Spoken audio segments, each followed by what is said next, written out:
Welcome to another episode of Mental Health Mondays. I am AA Ron, also known as Mind Runner to some of you, and on my education podcast, I'm known as Mr. Burden. But my guest at this time, he is one half of the most positive wrestling podcast on the interwebs. He has been endorsed by QT Marshall, and MJF says the Dynamite download is the drizzling fit. He is the leader of Team Babyface. He has made the move from New York to the state just below North Carolina. He is one of my favorite people on the internet. He's one of the most positive person online. He doesn't deal with the trolls. He ignores them. And I am talking about my guest. Here is VSP. Oh man! Wow! All right, I better watch out. Girls, but there we go. That was fantastic, man! What an intro! I love that. Awesome. Well, hey, thank you for being here, brother. And we're gonna attempt to get behind the shades, but we want to talk to the man with the shades here. They're on now, but until we get deeper, they'll take off once we get a little deeper. When we get into the deep stuff, when we start, when the shades come off, you know, it's serious here. Right. And for people that don't know, or I mean, obviously people have been listening to the podcast know I'm a little bit of a wrestling fan. I started following SPD and his partner in crime Crayfish on Twitter just because they were a source of positivity. I'm a wrestling fan. There's a lot of just trolls and people just, you know, in sports in general, we'll talk about it. But you guys really were a source of positivity. I had been you guys host the podcast semi-weekly, so every other week or so. We usually Wednesday, Thursday nights, what have you. And I've just really enjoyed your perspectives. You guys are a lot of fun too. I mean, it's a lot of people like to say their opinions, but very few have a lot of fun doing it. And I really enjoy it. And the community that kind of around the Dukes of Dynamite. So thank you for being here, and thank you for being, again, that source of positivity. Of course. That was kind of our goal when we first started was, what do we want out of this? There's so much outside chatter on social, and we tried to stay to our true values since we first started back in 2020 of the fall of not going down the deep end. It's so easy to clickbait the negativity. It's so easy to get down those rabbit holes, but you know, we almost have to kind of keep ourselves both in check, because it's hard not to, when you see something that you don't really necessarily agree with, to, you know, maybe have some kind of feedback or comment in that. But whether it be directly to us or directly something that we're invested in terms of, you know, a wrestler or wrestling story. But so we stayed true to it. And I think it showed, hence you've noticed it. The talent in AEW has noticed it. They've been kind enough to come on our shows because, you know, you stay true to your values and stay true to what you do, it will pay off, and in the long run, you win. Absolutely. The long game, I think, is what's more important. I mean, a lot of people can get it like views quickly. And again, this is the parallel. We're talking about a wrestling podcast, but this parallels just about any kind of like news source or vlog or what have you. There's a lot of folks out there, they can get the clickbait, but it's kind of like fool me once, shame on you kind of thing. People, right. I think people ultimately crave a genuine source, but it may take a lot longer to build. Do you agree with that? I hope so. And I think so, because me as a consumer, I do as well. You know, I'm sick of the quote unquote fake news and the censorship and things like that. Like, that's a whole nother topic as well. But, you know, I hope we came off as genuine, because it always has been genuine. You know, as we have always said, iron sharpens iron. So when you meet these people, it's so easy to be a troll online because you're hiding behind a keyboard. You're a keyboard critic, but when you can't be that, not many people are that way face to face. And so when we had this kind of goal and kind of, you know, mission statement in mind to be positivity and uplift others, it was the goal is just to help other people and help the topic that we were speaking about, wrestling in general, just be more stronger and the community be stronger versus hate filled. Yeah. And I think it draws the right, when I say the right people, I mean, positive minded, and there is such a thing. People have used the term toxic positivity. What does it mean to be? Is there such a thing as too positive, or what do you think that means when people say toxic positivity, which I don't think qualifies you guys as toxic positivity? I've had a few people mention that as well to me, especially, I guess I'm a little bit more level-headed than my counterpart Crayfish, and trying to talk someone off the ledge, if someone were to bring certain negativity up directly to us, and not necessarily let it get deep in my skin if it was like a shot at us, but the toxic positivity, I do believe there is something to that, but as someone who tries to preach the positivity, I don't I don't necessarily see it as me. People have criticized me for being too positive and not being real or being deep and kind of being superficial in a sense. Like, you have to see this from both sides of the coin. Yeah. I would rather be toxically positive than have Toxically negative. yes, for sure. So it could be like I take it as a super compliment Mhm. because, I'm not like this every day in my life. I try to be, I wish I was nonstop, but there's negativity day to day, hour to hour that you see, whether it be, let's just say there's someone that might be looking at you wrong, but in your mindset, the battlefield of the mind, you might think that they're a jerk or this or that. Something might trigger your negativity. I wish I had positive toxic positivity nonstop in my life everywhere I went, walking around with my head held high, but that's not the case. I like that. And one of my former principals I used to work for, she had a statement about assume positive intent.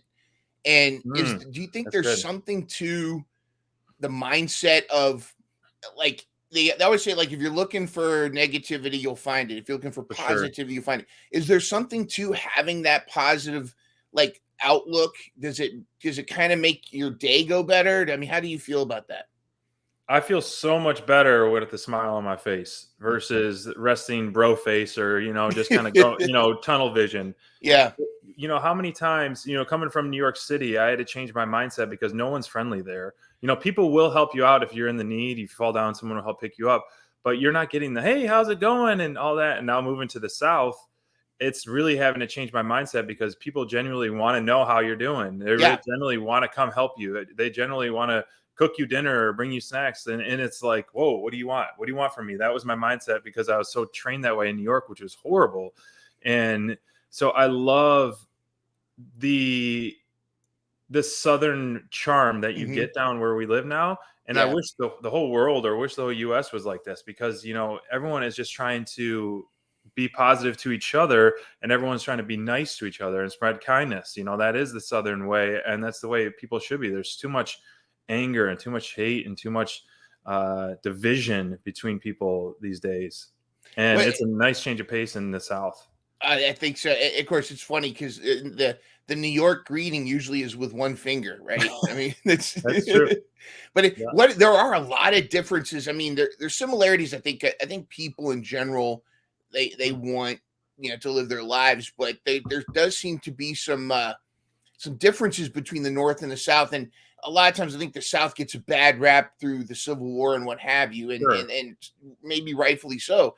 But every time I've gone to the South, there's always this, hey y'all, what's going? I mean, it's a little different when you get further south, like into Florida, but in some cases, but a lot of the upper part of I guess I was getting confused. The Panhandle's this part with where Tampa and Orlando are, but this part right here that approaches like towards Alabama, Yeah. I feel like they're very. I have relatives there, and they're very much like the Southern kind of. Hey, come on, hey, we're gonna make you some tea, Right. Come and on in. Come on in. yeah. Doors So unlocked. Like, your door's always unlocked. aside from the friendliness, what are some other differences? And obviously, I guess temperature. What are some other differences you've noticed moving from New York City, That's right. to the south of North Carolina? Fresh air. Fresh air. And, just to piggyback on the kindness thing, we lived in the same apartment complex for over 12 years in New York, and barely spoke anything to our neighbors. And in a short amount of time here, we've already had friends that come into our birthday parties. We speak to our neighbors every time we stop to them. We say hi to every one of them. And that really is a better way of life, in my opinion. You Yeah. know, you don't want to live in your lane. It's okay to branch out and talk and open up. I've always been a relatively closed book. And until you get to know me, then it's just like loose cannon and, you know, jumping around and being wild. But it takes a while to break the shell for me. Mhm. Once you break that shell and you get into my inner circle per se, I'll do anything for you. And it's nice. The weather's nice. The people are nicer. Less traffic, fresh air, and no snow. No, Seasonal depression. You know, very, not as much. I don't mind the cold, but for my wife, it was a huge thing not to have to battle the cold and be bundled up and nonstop walking anywhere. And so, having the flip flops literally out by the door, by the front door, almost year round, has been pretty nice. very cool. What brought you to the South? I mean, was it a climate issue? Was it job related or? Well, New York, as you know, it's no secret during the heart of all the craziness, kind of really went down the crapper per se. Um, we tried to battle the storm, weather the storm, and we did for a while. And a lot of our friends were leaving just because the city was shutting down Yeah. and not becoming the same city that we loved.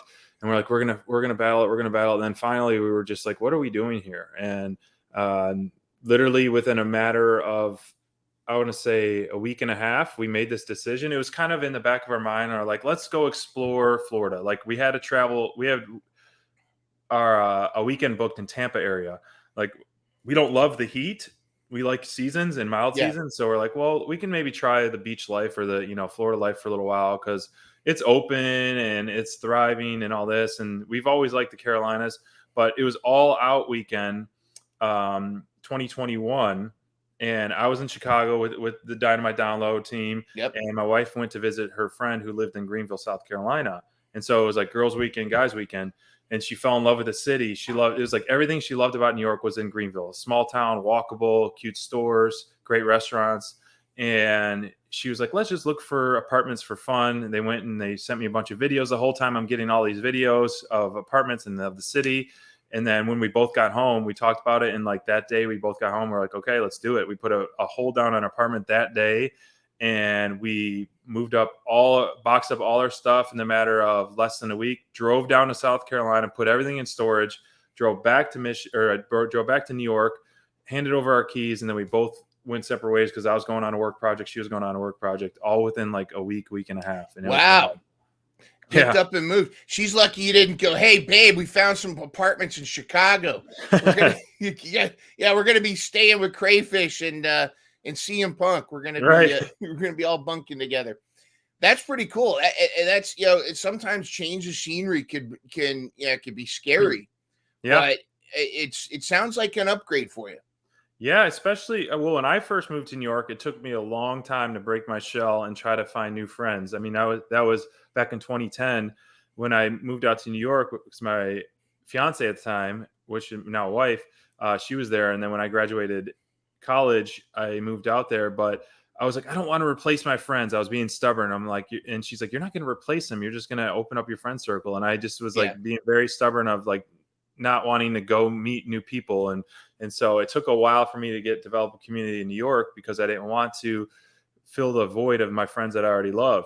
Here in South Carolina, it happened fast. Just I think also because everyone is more friendly and being in an apartment community that encourages meetups because we have monthly events and you know 3 to 4 events as an apartment complex really helped you meet some people. And the community grew fast, and I was more open-hearted and open-ended and meeting new people.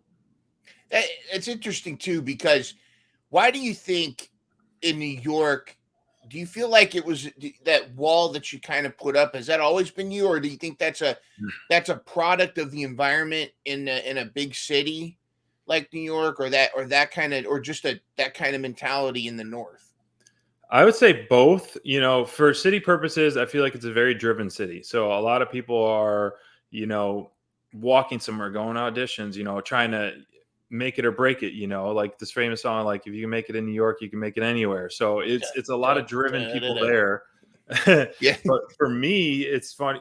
I want to go circling back to that. I am a kind of an introvert in a sense until I open up, because I've been burned bridges. Like I felt like I could trust friends growing up in high school, and then they burned me, and so it kind of made me shell up a little bit to Yeah. who I let in my inner circle.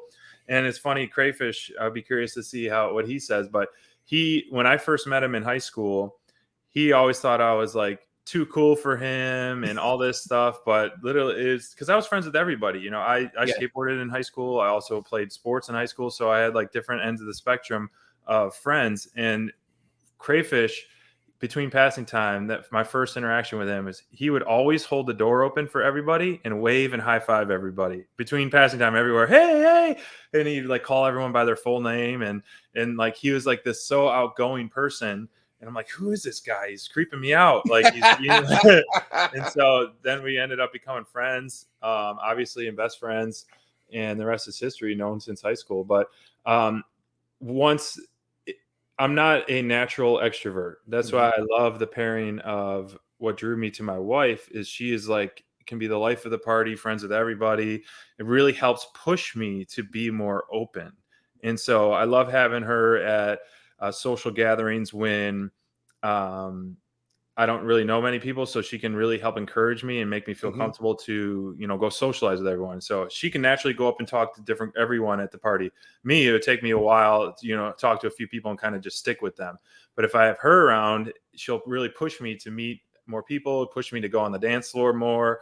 So I would love to be that person who can get along with everyone and meet everyone right away and just feel so comfortable. But it takes a while. Yeah, it sounds like you guys balance each other.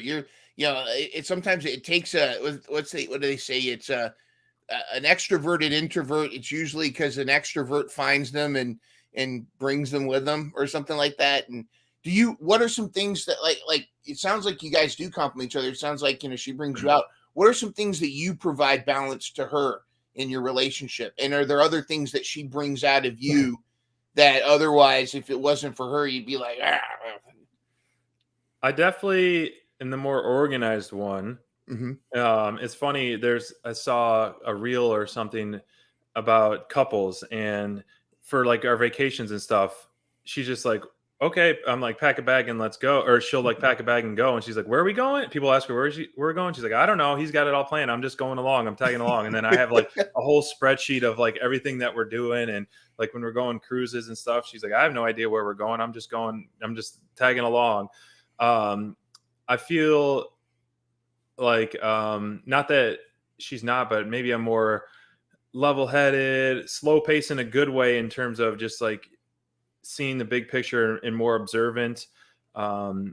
She is pushing me, has always pushed me to be, more actively kind and Yeah. actively outgoing. Those are like huge things. Not that I wasn't, but just to be more actively, say hi to this person, say thank you. Like, you don't sometimes think of it, but just by acknowledging someone and telling them thank you or looking them in the eyes, it means a lot versus just kind of just grabbing your groceries and going or whatever it may Yeah.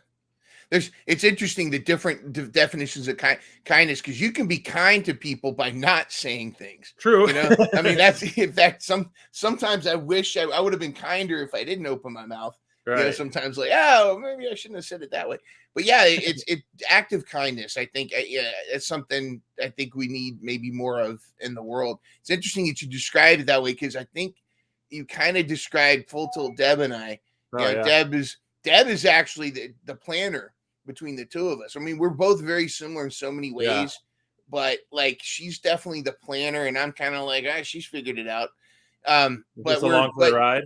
Yeah, exactly. Along for the ride. Woo-hoo. Sometimes I wish it was that way so I could just be easy breezy versus like stressing out about timing and making sure everything goes okay. Because I read like reviews, like nonstop reviews, or watch videos of like experiences. So I want to maximize like vacations or like a hike or whatever it may be. So it's not just like get up and go. I need to kind of do my research, do my recon to make sure we're maximizing our experience.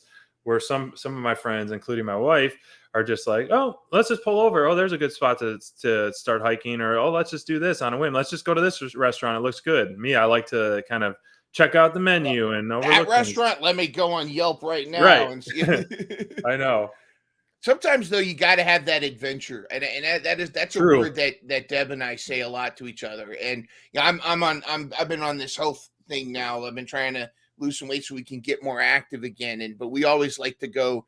We always would like. Sometimes you got to just throw away the Yelp reviews and try something, because you True. might find your next favorite place, or you might have a terrible experience, but then it's a great story.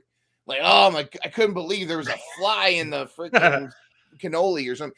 That kind of stuff. But I think that's pretty cool. And do you feel like she contributed to? Wait, did you guys meet in New York, or did you guys meet there? And both born and raised in Michigan, both met in Michigan. Believe it or not, well, we met auditioning for a TV commercial. Oh wow! When I would do a little bit of acting and modeling back in the day, and what she does, she's obviously a full-time performer now, or still. But me, it was more modeling and little to no speaking roles, but still some. So we auditioned for a TV commercial for a college. Both got the job, and so we were both paired up to audition together, and we both paired up that day for the job. So that's how we officially met. Ah, that's kismet right there. That's pretty cool. I'm trying to see if I got a photo or anything on this but there's a long story for that. But it's a cool full circle story. Cool.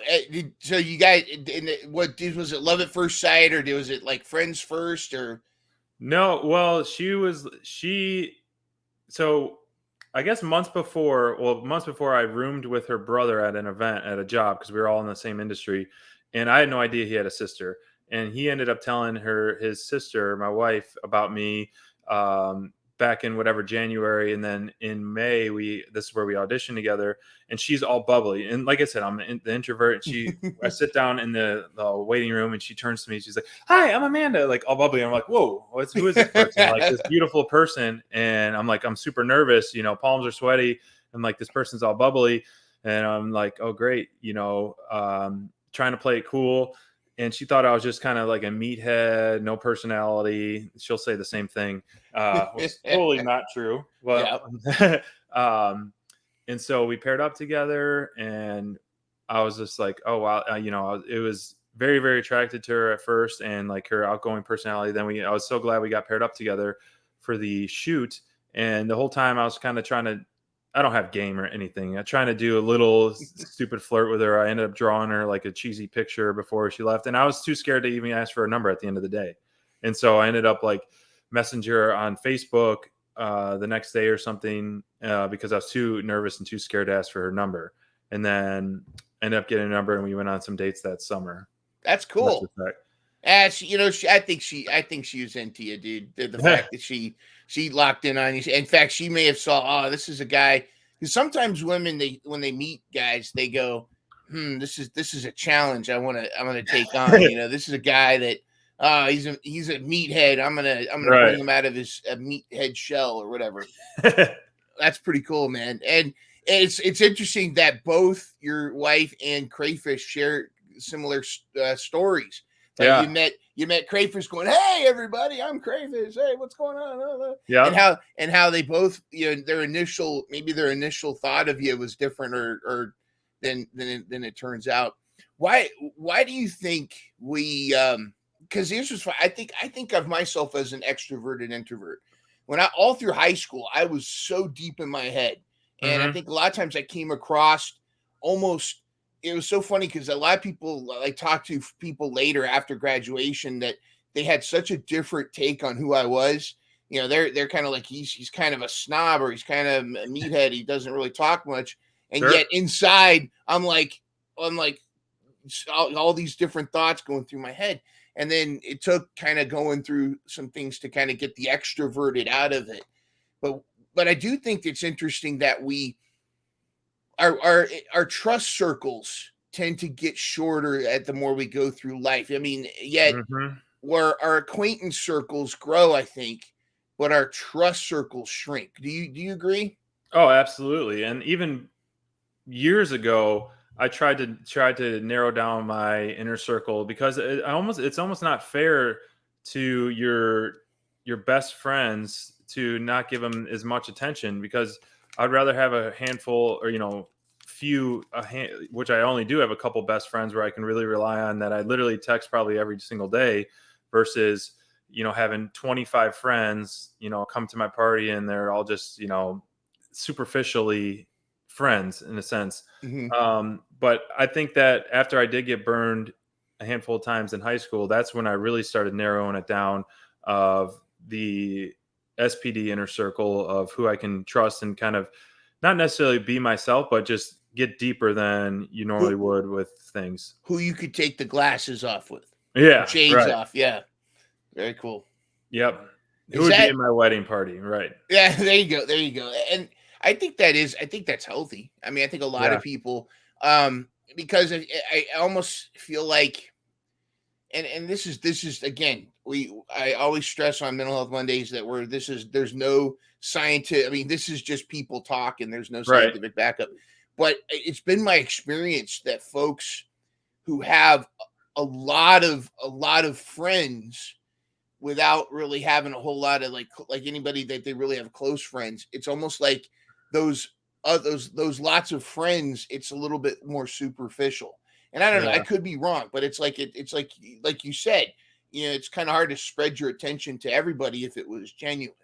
Right. But if like I can count on one hand who I can confide in on serious issues that are going on with me. And it versus versus saying hi, waving hi and being friendly. I think there's a difference that people miss between being friendly versus being a friend. But we joke here because at our place where we live, my wife Deb, she also is like, we call her the mayor of Willow Lake because she when she goes outside for a smoke, she that's supposed to be her break, her Zen garden, because when she works in her office here where we live, she's dealing with stuff, she's answering phone calls, she's doing all that stuff. She goes out for a break, and then everybody in the neighborhood comes over. They see her, they come to her, and they're like asking her advice, and the advice could range from auto maintenance to like relationship advice to politics to just like dog training. There's so many things going on, and it's funny because they look to her. In fact, there's this one lady in the neighborhood. She's real sweet, but she schedules her dog walking to when she thinks Deb's going to go out for a break just to talk to her. And there was a fire in the neighborhood, and like everybody was waiting for Deb to come out because it was almost like they're waiting for her press conference. It's so funny. That's awesome. But we have this saying that, and it's going to sound real cruel, but it's true. It's like sometimes you just need a break from that. Just because, do I have to be nice to you because I'm charming? It's kind of like, it's not I don't know, it sounds kind of mean, but it's like sometimes it's cool to just get a break from people, just to kind of go. But I think there is a difference between being, you can be friendly and nice to everybody, and that doesn't mean that you have to now be their best friend. Right. It's just, and I think sometimes maybe that wall, something hard lesson I've learned, and it sounds like you were kind of along those lines, is sometimes letting people be who they are, and when they show you who they are, believe them, kind of thing. And you spoke about some friends kind of burning you. Do you mind sharing a little bit of how that happened or how they burned you? The details are a little foggy because it's many years ago in high school, but it's one of those, I mean, just kind of broad strokes, but I can't think of an exact specific of just kind of being unreliably there for you. And then, almost getting to a level where you open up to them and trusting them, and then them turning back and sharing secrets with other people, kind of like typical high school stuff, like he said, she said, or, spreading rumors, in a sense, not rumors, but spreading truth that shouldn't have been your news to share. So as someone who is already hard enough to open up already, and then when you get to the level of opening it up to someone, and then they spill that info to people that shouldn't, whether it be someone you were dating in high school or another friend or something with a family member. And so scenarios like that happened where you just kind of have to either close that friend off from your life, or you have to take multiple steps back and make them situational friends. So I turn them into, let's say, my hockey buddies only. You're my hockey friend now. You're my camping friend now. You're whatever it is. You're not my full-time pal. I'm going to see you and talk to you every day. Yeah, not in the inner. They don't get the inner circle ticket. Yeah, They got to really audition hard for that. Absolutely. Which I think everyone should be very picky with their inner circle, because it's important, and you need to have trustworthy people that you can rely on, and it's healthy for people to have trustworthy people to rely on. That is not just your family. That you can have that extended network. Do you think that loyalty and trust are the most important traits to seek in that inner circle of friends? So we have there's 4 of us that we call our friends, that we call us the Teenage Mutant Ninja Turtles, TMNT. And all right, wait. Let me guess which one you are. You are. Oh, I want to say Donatello so bad, but I'm actually feeling Leonardo from you.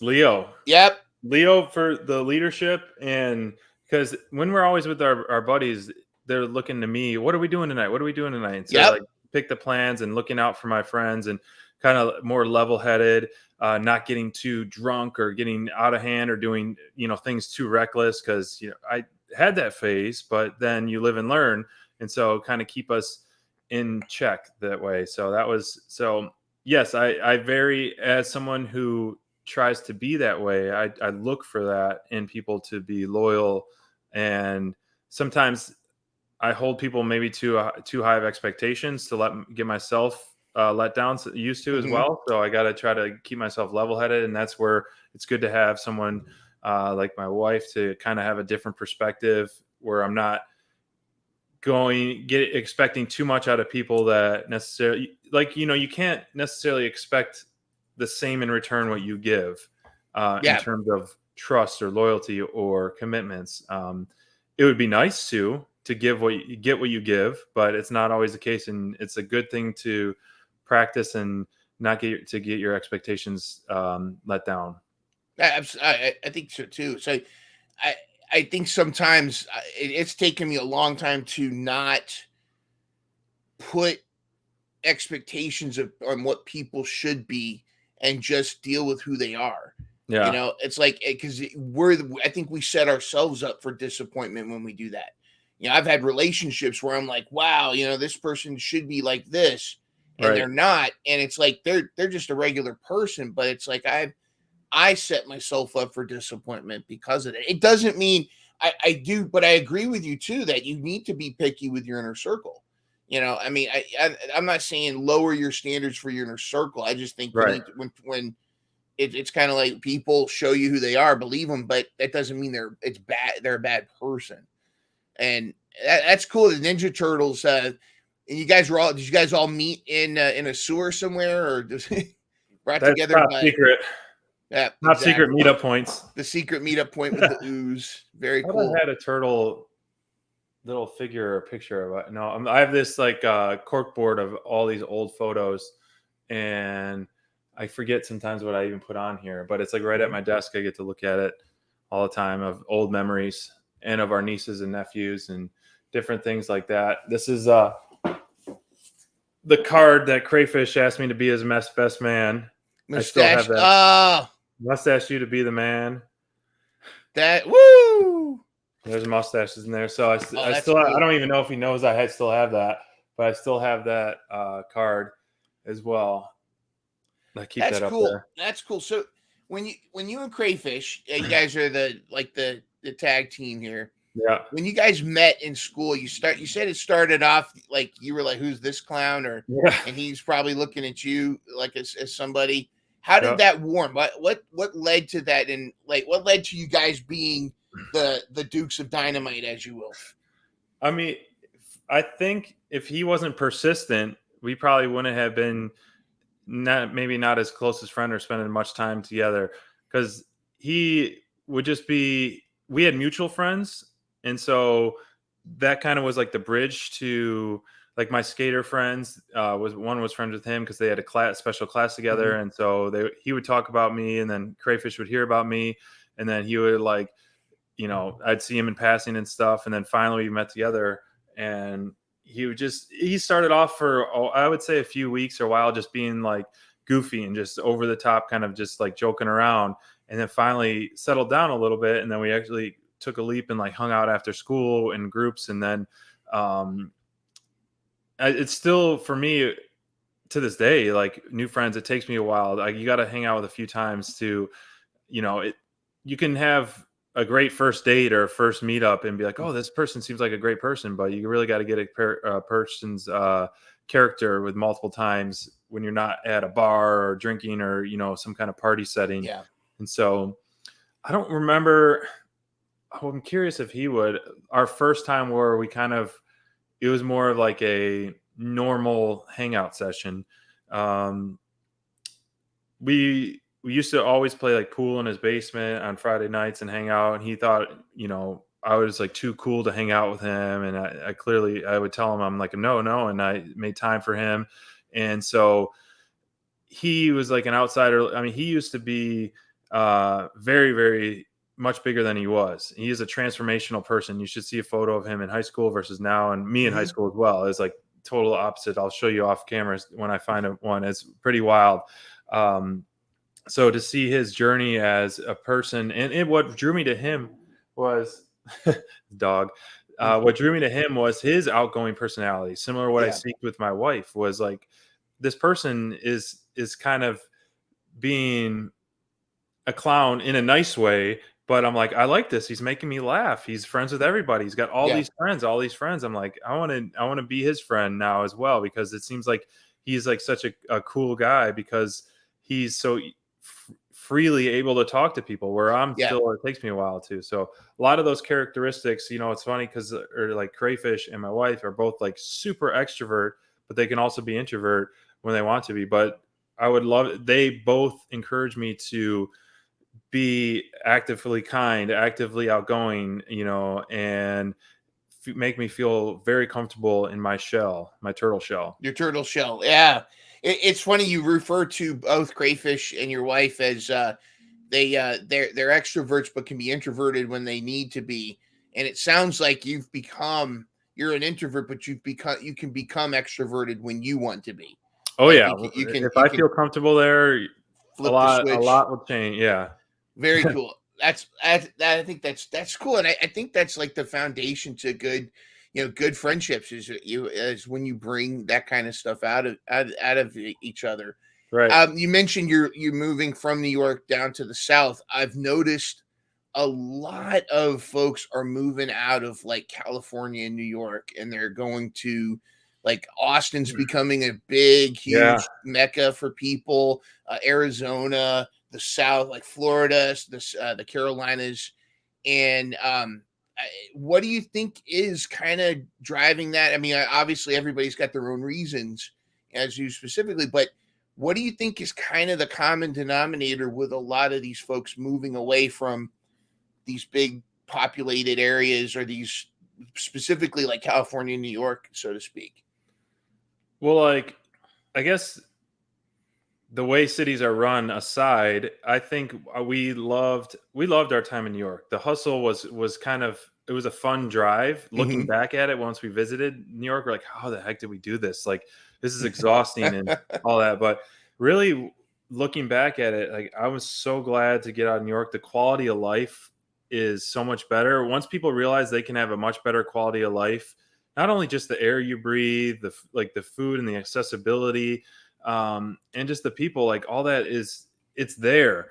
New York changed for the worse rapidly, and really kind of expedited our exit from New York. I didn't want to leave New York. We had a really good landlord, and we liked where we lived. It's very accessible, 3-minute walk to the subway, food around the clock. Within 5-minute walk, we can have pretty much any cuisine in the world right in our little neighborhood. And it was fantastic. Granted, you got to walk home from a grocery store with your bags full, your arms full, and walk them up 3 flights of stairs, no dishwasher, no elevator, no central air, all these things that you dealt with. So now having a new place, a pool in our apartment complex, a dishwasher, not that's a big of a deal, laundry in your unit, like certain things, like That's a big deal. little materialistic stuff that helps your quality of life, which is first world problems, I guess. But the city itself, I think the culture changed within that was it's always been dirty. It's always been a grind. There's crime in every city, but New York was really starting to elevate the crime level. The city was getting dirtier and dirtier. The disrespect people had for the city, whether that be, I don't know if it's outsiders coming in or with the locals. Like I would see people roll their window down and just throw water bottles on the ground. Oh, When there's a trash can, and I would confront people. It's like certain times it's like, pick your battles. yeah. Pick your battles. And I would tell that in my head and it would get my heart racing where I just want to pick the bottle up and throw it right in their face. So I would pick my battles. I have confronted people before or like they get a hot dog from the little corner cart and they throw their tinfoil on the ground just out their window. Like what makes that? Who raised you to think that's okay? And to kind of sidebar, when we went to Japan, the streets, you could eat off the streets. Yes. Like literally on the ground. They're so clean, but you don't see a trash can anywhere. There's no trash cans anywhere, but yet the streets are so clean. We lived in Japan when I was between 6 and 8 years old. We lived in Japan, and that's awesome. My dad left his wallet in a public. It was like a public restroom somewhere. He left his wallet there, and this is of course before debit cards or anything. He had cash in there, and he was it. And then like a week later, he opens our mailbox and there's his wallet with the cash intact. I believe it. Like it was like he was blown away. The cash was intact. Everything. It was just it was right there. And there was something about that, and that's their way. That's their culture, their way of life. Yeah. And they take it personal. If littering, I mean, they take it personal. They take their country personal like that. Do you think it's a generational thing? Do you think do you think it's or do you think it's like the younger generations have less respect for what they have? This is a very entitled generation, I feel like, that we're seeing kids grow up. And it's interesting as a teacher from your perspective, like, I don't know where this starts. Is it the accessibility of your phone and you just get brainwashed by people doing stupid stuff? Is it your lack of drive? Is it the education system, or what's going on in there? Is it your home life? Like, I wish there was a secret sauce or a secret recipe, but I don't remember. I mean, parents can't smack their kid across their head nowadays because kids will call 911 or they'll be videoed. I'm fine with a little discipline if it's I had my mouth washed out of soap. I've gotten spanked. I'm sure we all had. You learn, but I wish there was an answer, but I see it especially on social media. It's embarrassing to watch some of these things that people are doing out of disrespect, and it's one of those things that people need to. I feel like are going to have to find out the hard way. People are going to start needing to teach these people some tough lessons. And if their parents are going to do it, if wherever they do their quote unquote inner circle isn't going to do it, then someone from the outside needs to teach them a hard lesson, because people need to wake up and not think everything's given to them on a silver platter, or everyone deserves everything and can get away with things. Like, it's a sad thing to see, and it's not everywhere, no, but I just was talking to someone yesterday, is one of my friends online on my other social account with my Bronco, and he has a 15-year-old and an 18-year-old, and not one of them has had social media ever. And I was like, what? Whoa. And I was like, congratulations, I'm like, do they go to public school? And they said, yeah. I'm like, especially that being influenced from people taking selfies and posting, and to be that age without social media I was like very, very impressed. And so I think it's the accessibility that is dumbing down something that makes us so useful is dumbing down the generational coming up. All right, we're going to take a quick break from solving all of the world's problems to tell you about a good friend of mine and a service she's offering. Are you tired of feeling like your dream financial future is out of reach? Are you struggling with overwhelming debt, trying to pay off your home early, or simply wanting to give more? Well, my good friend Vanessa Rutter Jackson is here to help. An educator and military veteran, Vanessa is here to guide you through the confusion and make your dream financial future a reality. With her certified financial coaching services, she'll help you create a personalized plan that sets you up to win with money. As an educator and a mother of two, Vanessa understands the challenges of scraping by and stretching paychecks. She's been there, and she knows how to navigate the financial landscape to help you thrive. Don't let financial stress hold you back any longer. Take the first step towards financial freedom today with Rutter Jackson Financial Coaching. Reach out to Vanessa today for a free 45-minute consultation at varutter34@gmail.com or go to tinyurl.com/RJ-Money-Coach. That's varutter34@gmail.com or tinyurl.com/RJ-Money-Coach. Remember, it's never too late to take control of your finances and achieve your dreams. Start your journey to financial freedom with Rutter Jackson Financial Coaching today. All right, now let's get back to solving the world's problem with the most charming host on the interwebs. I agree too, and a lot of folks I talk to, both mental health and educators podcasts and people outside of that, just in general. I had on the educators podcast, I had Dr. Ray Roberts. He's a brother rat of mine. We both went to VMI, but he's a doctor, and he's of education, and he currently has been teaching teachers to teach English in Saudi Arabia. And he made a comment about how today's generation, this is the most spoiled generation we've had. Now it's not it's not their fault. It's the way things have happened. I mean, granted, up to a point. It's not, I mean, and I'm not saying there's no excuses, but what we are doing is we're setting these kids up for some true smack in the face realities when they get older.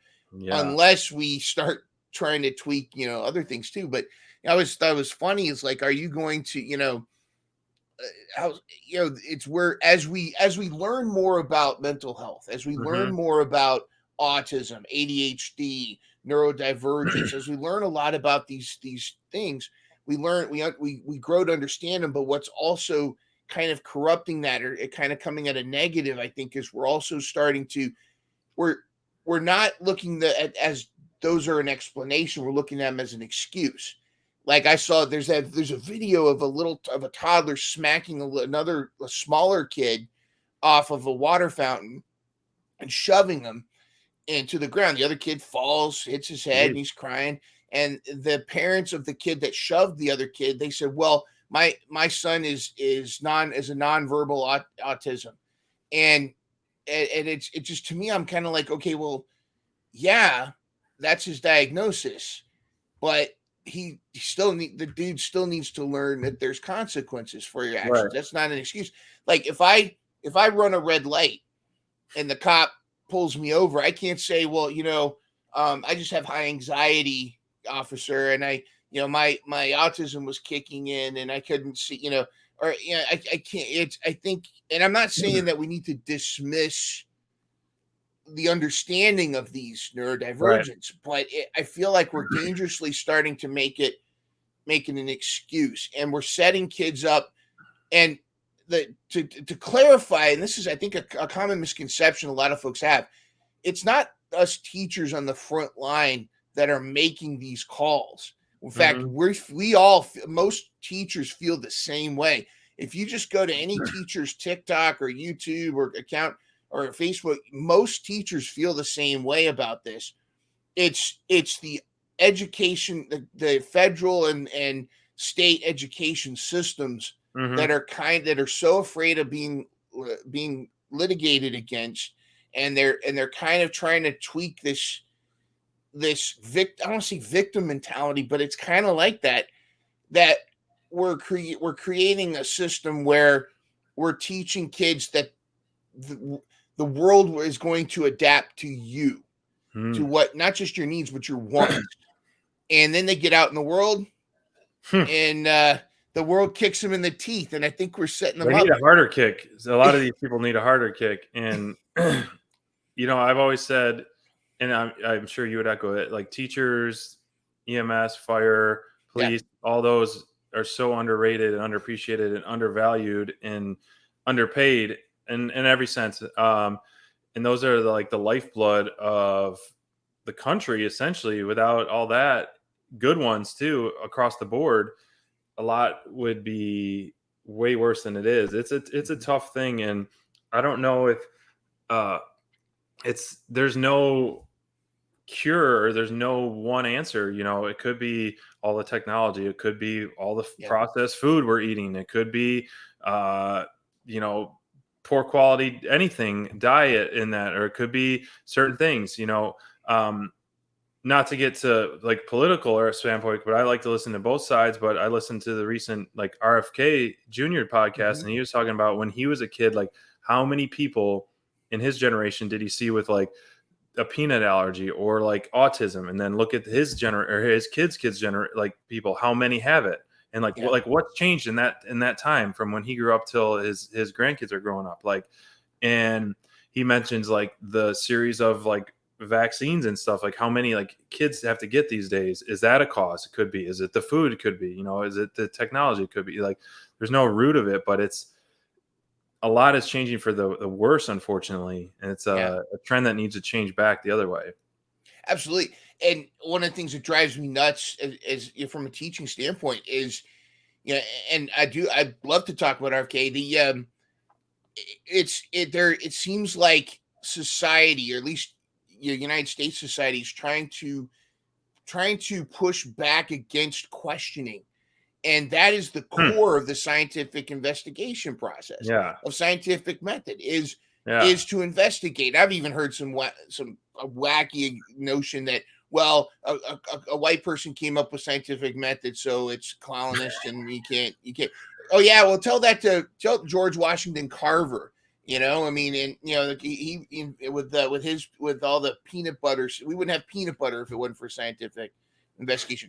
But we're trying to, it's almost, and it really does. I mean, I tweeted this earlier. I said, I'm getting sick of having to apologize to all my crazy relatives who had these, I just thought they had these crazy conspiracy theories, and they're all coming true. And I'm like, wait, no, what? Are you serious?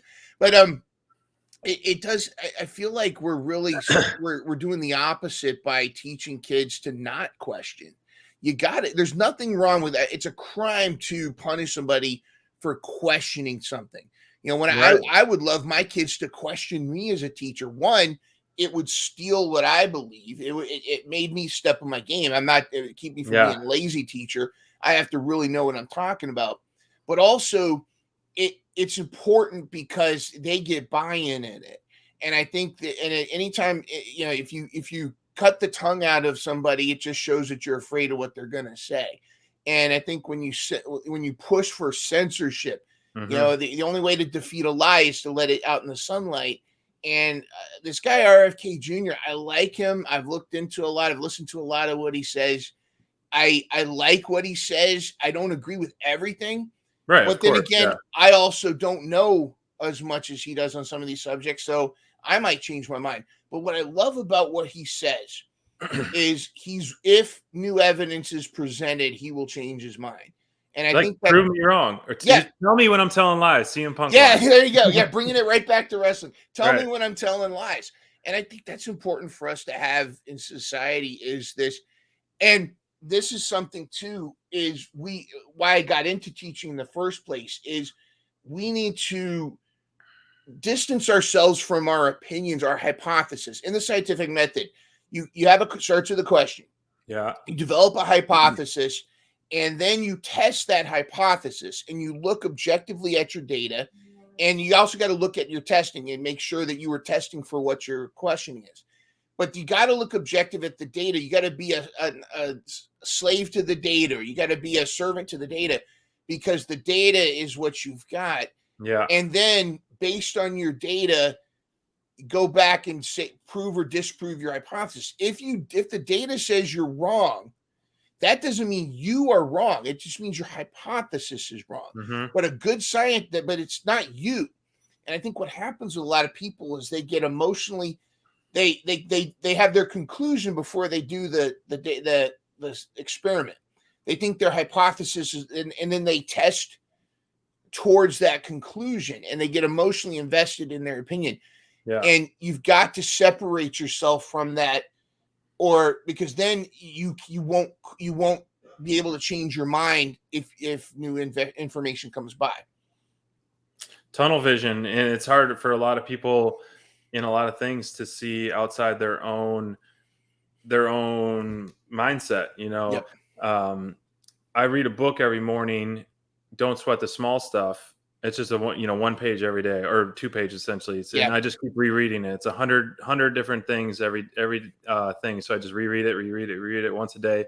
And a lot of it is just like, it helps set my mind for the day. And a couple of those passages that he writes is, seeing other people's opinions and let others be right, and things like that. And it's right. It's a good reminder. It's hard to let others be right, though. Sometimes it is. It is.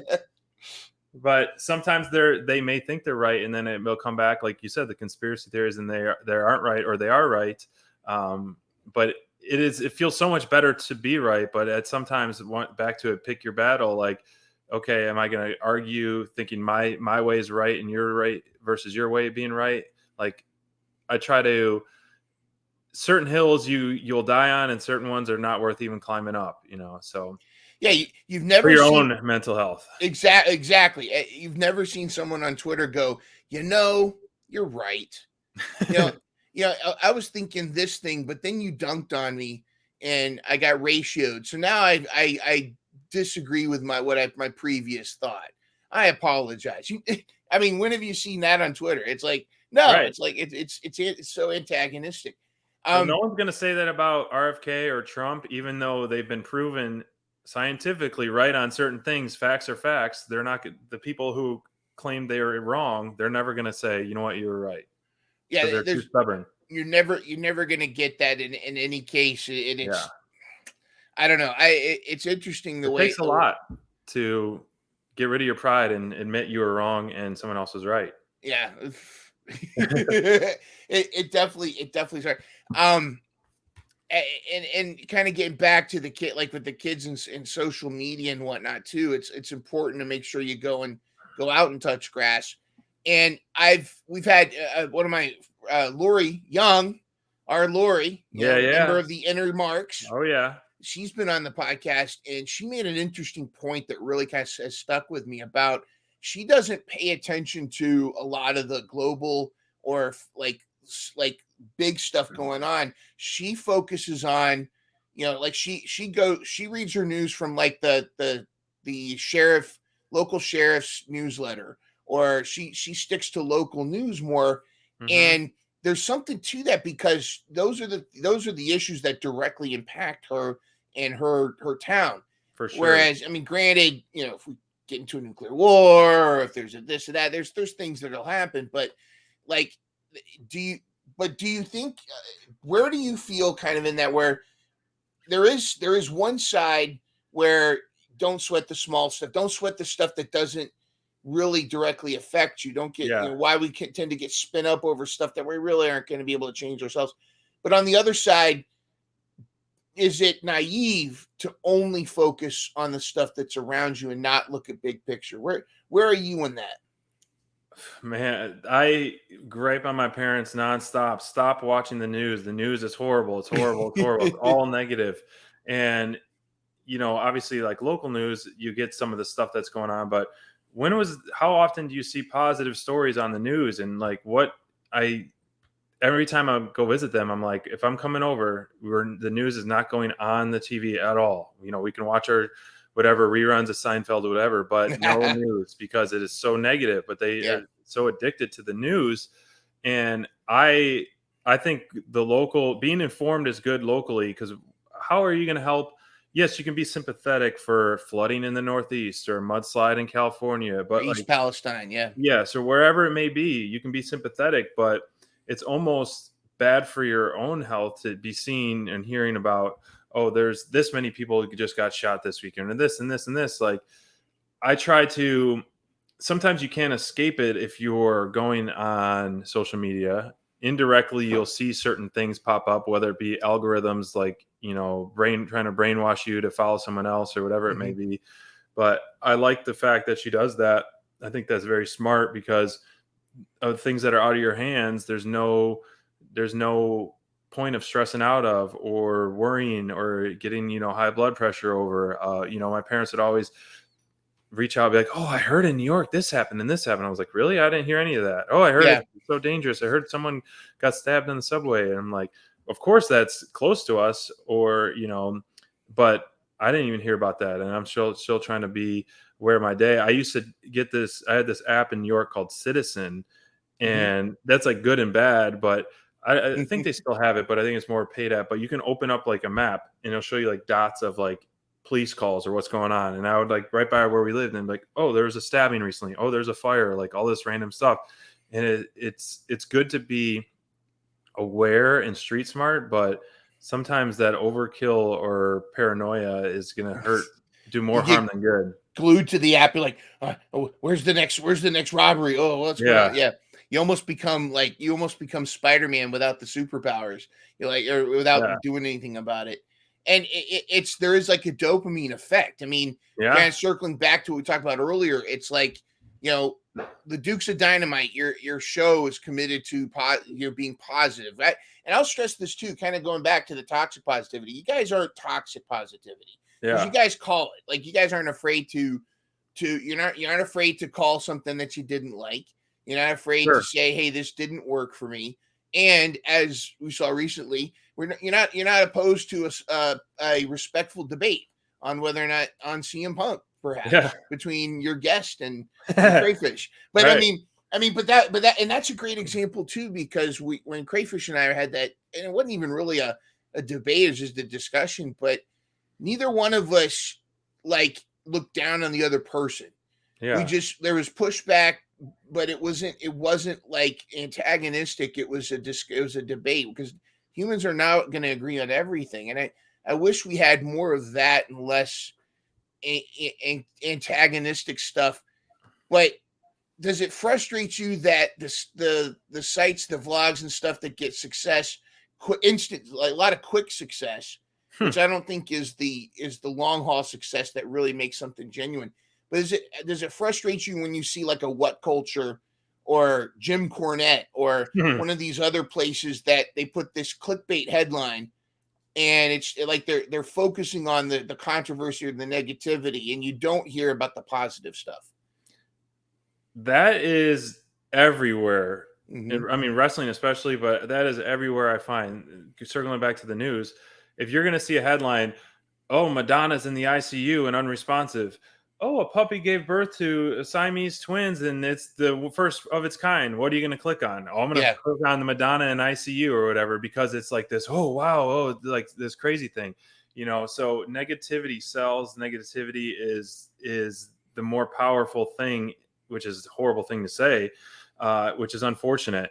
It's easy to crap on a botch or whatever, and you'll see botches probably get 10 times more views than a move some guy or gal has practiced 5,000 times and Yeah. is finally mastering it and making it look like it's, doing it with your blindfold, you know, which is a shame because you don't Hmm. know how many times someone tries a lion salt or whatever, and then you botch it one time, you're going to get 10 million views.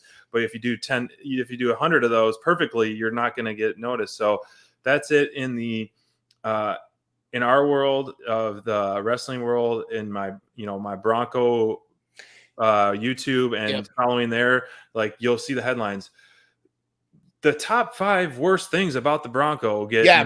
50,000 views, where it's like, "Oh, my favorite thing about the Bronco, 1,000 views," like, so I don't know why people so actively seek the negativity, it's weird to me. And I'm guilty of it. I'm guilty of the clickbait of like, oh, someone broke their leg, or like the weird things that you really shouldn't be.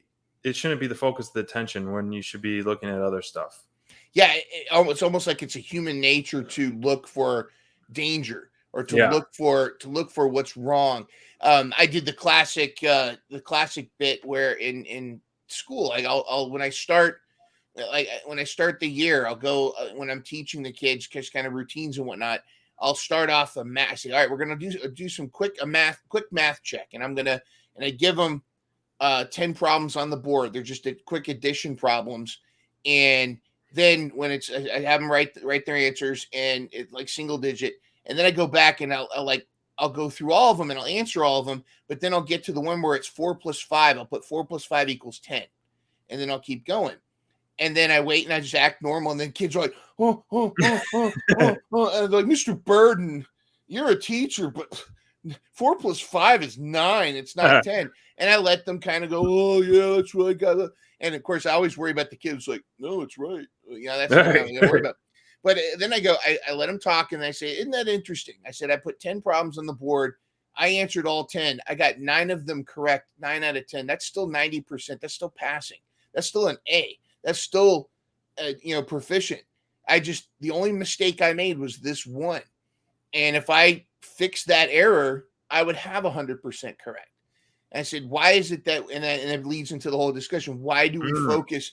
Why does that one wrong problem stick out to us more than the 9 correct ones? Yeah, great point. And I think it is. It may go back to the primitive hunter-gatherer days where we're like, if we're not tranquilo, if the tribe or the group is fine, we're not worried, we're not alarmed, we're not heightened. But if something's off, we're ready with our spears, man. We're ready for combat kind of thing. So I don't know if that's part of it, that antagonistic nature. Tell me about the Bronco stuff, man. What got you into the Broncos? You got a YouTube channel? Are you Mr. Bronco? Our Bronco Life. So this is my wife and I's channel, Our Bronco Life. This is another thing we've been doing. So it's actually, today is the day. 3 years ago today, the Bronco was re-released. It was originally supposed to be on the 9th, which is my wife's birthday, but it also corresponds with OJ's birthday. And someone at Ford did not realize that. And so they delayed the release to 4 days later. So come on, they knew. They knew. They got caught. Yeah. And so we were all, for a while now, we were looking at my personal Instagram and stuff has always been kind of just like a scrapbook. I think about it as a scrapbook, like looking back at memories, which I think that's pretty much a lot for a lot of people. Mm-hmm. And so we were looking at, getting a different vehicle, and we travel a lot for work and for fun. So I'm like, what can we do for a vehicle? Looking at different 4x4s, and we've done a lot of work with Ford for many years. And so when the Bronco came out, we jumped on it right away, put a reservation down. And then it ended up taking 479 days to get our Bronco. Lots of delays. And there it is in this mug. There's us cartooned. Nice. Oh, that's cool. Which the guy who cartooned Crayfish and I did this. That's what I was gonna say. Is that the all cartoon wrestling? Oh, that's cool. Yeah. That's rad. So that being said, once we put the deposit down, before we even got it, I was like, we should do something. Like, because we both have good automotive knowledge, we both do work for Ford, and we try to live a pretty fun, exciting life. I'm like, what could we do Bronco related? And now, thinking of ideas, thinking of this, and then I just came up with Our Bronco Life, because it's a, us as a couple. And then I had my friend make that design for us, made that logo for us, and it's been taken off pretty well. It's had some really cool experiences with it. We are like social ambassadors for the dealership we bought. I just got invited out to Las Vegas this week and to test drive the Bronco Raptor, so I got some, which I'll have to send you a video. I got some airborne. I jumped the Bronco Raptor, as media, which was pretty cool. So, we're a small fish in a big pond, but we're pushing away and trying to stay, true to like we get messages all the time like, "Whoa, my Bronco's acting weird," or this and that. They come to us like as for questions and things. We do a lot of tutorial videos. We have Cool. partnership with accessories, so it's like a fun. Um, it's a lot of work to stay up to it, but it's a lot of fun because the community of the Bronco is very nice. It's just like a kind of a wrestling community, Yeah. and then you can see this is me jumping at Airborne. Let's see. Let's see. Try to get it focused, but I don't know. The lighting is off. I'll show you, but I got to jump the Bronco Raptor out in the desert. But it's been great. It's opened a lot of doors. Been able to meet a lot of cool people, and the Bronco itself is allowing us to be more in tune with nature, especially living in the South. More adventures. Having a 4x4 vehicle can take you to a lot of new places too. Yeah, absolutely. Yeah, you definitely and go for that adventure. There's a lot of places to explore in the South that Yeah. but when you start to hear the banjos, be cautious. Doesn't mean a bad thing. You might meet some cool people, but Right. when the Soggy Bottom Boys show up, you might want to be a little bit worried. Isn't that something though too? Like finding those communities of people with like-mindedness. I mean that we talk a lot about the negativities of technology Yep. of the internet, but one thing I've noticed, I mean, you and I are just us talking right now. We would never have met if it wasn't for online and just shared interest. And now Right. you can find, where you might be the one Bronco couple in the town Yeah. you're in, you have this online community that you can chat with. Right. What advice do you have for people that are like they have interest and they feel like maybe there's something wrong with them or they feel like a geek because they're into something? What would you say to those people? Stay true to it. It is okay to be a geek. It is okay to be a mark in a certain Yes. industry because it's I used to dabble in a lot of different things and it was never like a master in one thing, and it's so cool to see someone be like a master. Let's just say because my friend's coming down from Michigan who's a very, very talented drummer and artist in terms of like drawing. And I would try drumming for a while and I'd play this sport for a while. I'd do this for a while. And so it was like I would dabble in all this stuff. If you are so passionate about one thing, stick to it because if you're going to work on being like a master of one thing, I think that's more impressive than being able to, play one song on the piano. Or if you could play a ton of songs on the piano, that's way more impressive. But you will find, especially nowadays, it's so great because you could find so many people with like-minded interests. Yeah. Going on to the Bronco itself, there's so many people on forums, there's on social, and then when you finally do meetups, there's a lot of meetups talking Bronco related, and same with wrestling. When you meet these people in person, even if you maybe have met them online and let's say they've had disagreements with you, odds are you are going to be friends or you're going to hash it out or you're going to be totally different. You're not going to be confrontational person. But that goes back to like All Out. We met a few people there that were there by themselves and having just being a fan of All Out, and then we were like, hey, we're followers of you, and we're very thankful for every single one of our followers who have watched our show, whether it be once or repeat, and being able to meet them in person. And they just came up, they were there by themselves. So like, come on, hang out with us, like welcoming them in. And so that's kind of reminds me of like Comic-Con. People be able to just be themselves. Like there's something for everyone. And don't be, I wish people wouldn't be, and I hope people aren't afraid to just continue to do what they love. And in that sense. Yeah. Life's too short. Embrace your inner mark, embrace your inner geek or what have you. And it's interesting. Just like I accuse social media of uniting all the idiots together. Like all the village idiots from every village now have one voice together, and it's super loud, but it's usually the empty cans that make the most noise. But there is something to that of embracing what you have and finding that social, that bond with people and being able to get that interest. It's interesting too. Now, do you guys do tutorials with like Bronco maintenance and different things like that? Or so we partner with a lot of like third-party accessories where thankfully enough, we've been very fortunate for certain companies to like send us things to try out, send us things. Hey, here, I'm going to send you this, roof rack for free if you could do a tutorial and review on it, certain things like that. That's and cool. Also early on, we got the Bronco pretty early, which was nice. We do like door removal, top removal, the technology and certain demos like that. We put that all on there. So one of my top videos is like a soft top removal and a manual transmission tutorial. A soft top removal. Ooh, that sounds very kinky. Go ahead. But yeah, a lot of tutorials, as well as just kind of like trip highlights and adventure highlights on our Bronco page. That sounds a lot of fun. Being if I was a Bronco fan, I like SUVs, but or what have you, but it's like I could see that being really appealing and helpful too. Somebody just buys a Bronco and the such and such is not working, and they go on and they find you guys, and they're like having that positive, welcoming community. I think that's really cool. A moment that sticks out to me in teaching was when I was having a one-on-one conference with a student, and he was very he was very reluctant, and he's one of those kids that stands out because he was one of the few that I was struggling to reach. Yeah. And I had a conversation with him, and he says, like, what do I have to do? What do I have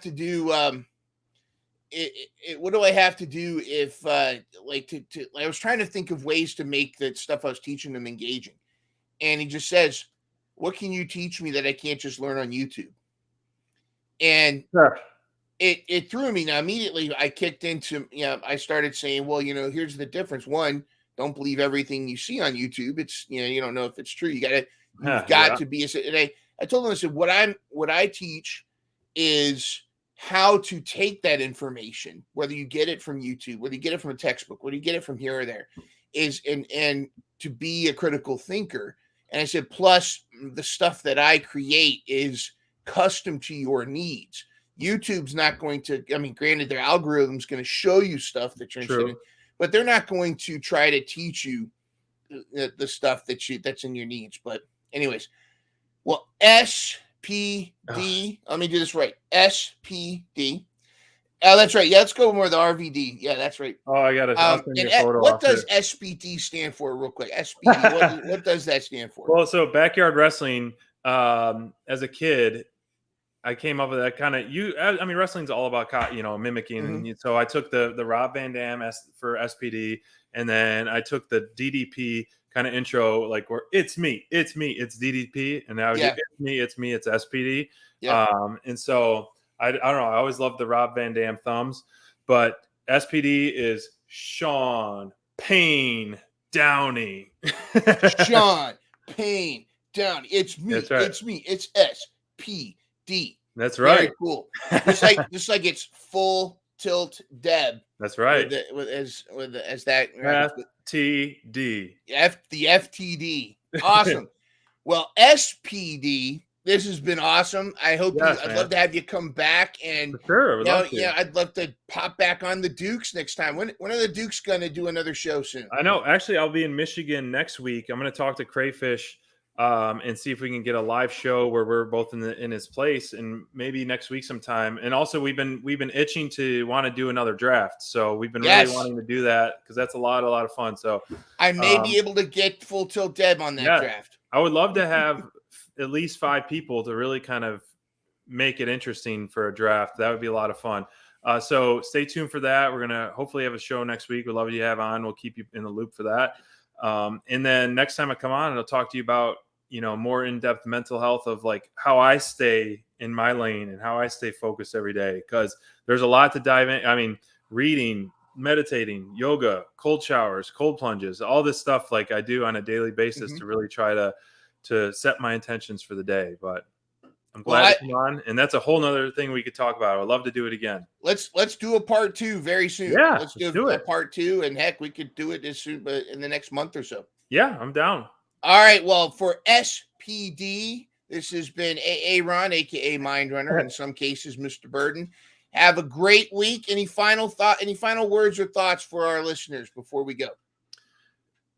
Don't be afraid to be yourself at all times, and don't be afraid. It's okay to not be okay.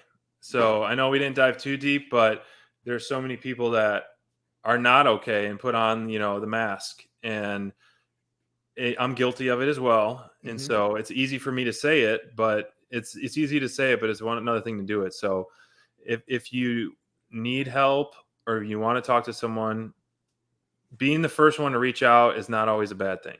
Yeah. So it'll do dividends in the long run. So reach out. If you're feeling it, reach out. You'll be glad you did, even if you're feeling like, don't be embarrassed to do that.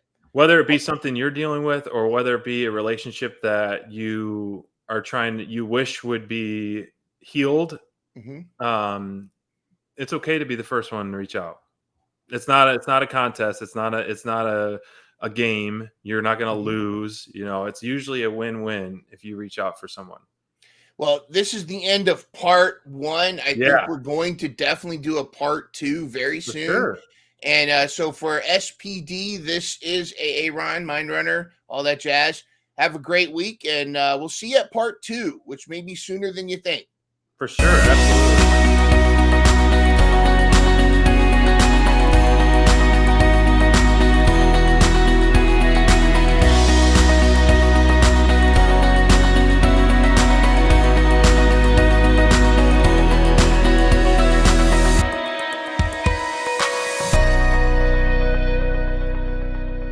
Catch new episodes of Mental Health Mondays every Monday morning at 7 a.m. Start your week off with a smile and some inspiration.